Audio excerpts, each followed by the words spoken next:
Alors aujourd'hui, nous sommes venus à la Monta, au restaurant scolaire, pour une action anti-gaspillage sollicitée par la métro et dont nous sommes partenaires. Nous allons peser les aliments qui arrivent et les aliments qui ne seront pas mangés.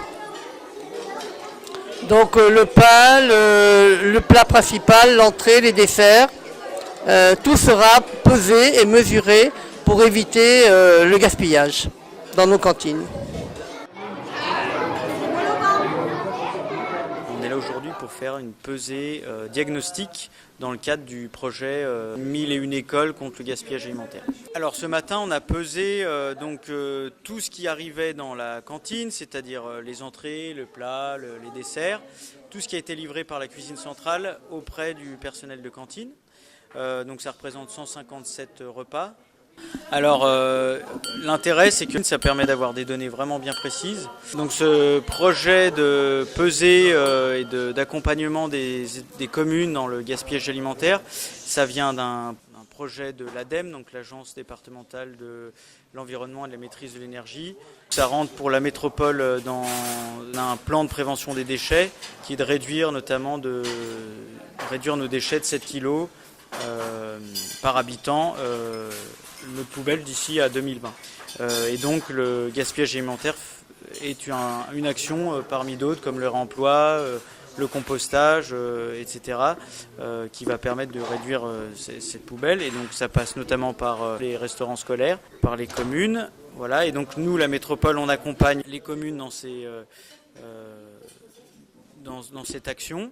On effectue un diagnostic. Ensuite, on va mener des actions avec l'équipe de cantine, mais ça peut être aussi la cuisine centrale, les référents des communes pour voir ce qui est possible de faire. Donc ça peut être diminuer le nombre de composantes par repas, ça peut être diminuer le nombre de quantités de pain, le service, enfin voilà, tout un tas d'entrées pour réduire le gaspillage alimentaire. Et ensuite, il y aura une troisième phase qui est une autre campagne de pesée pour voir quelles améliorations ont été faites.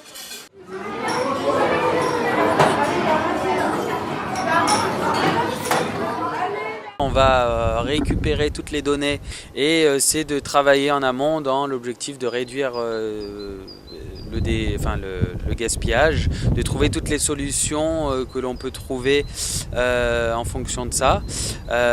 Contrairement aux autres écoles où on a déjà travaillé auparavant, on s'est aperçu que les animateurs avaient une méthode qui était plutôt sympa concernant le service, c'est-à-dire qu'en fait ils servent une fois les enfants, puis après ils se mettent derrière en fait le chariot et chaque enfant qui décide d'avoir une autre quantité en fait vient au chariot pour redemander en fait sa nouvelle portion.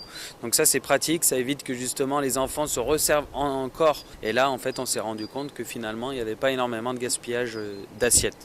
Le bilan de cette journée c'est globalement le même que l'on a vu déjà dans les pesées que l'on a déjà effectuées auparavant. Un exemple, on avait donc aujourd'hui du chili con carne.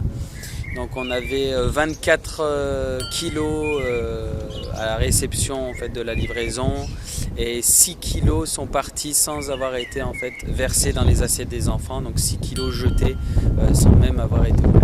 Et c'est à peu près ce qu'on s'aperçoit que dans toutes les écoles, on a une quantité non ouverte plus importante que la quantité qui reste dans les assiettes des enfants.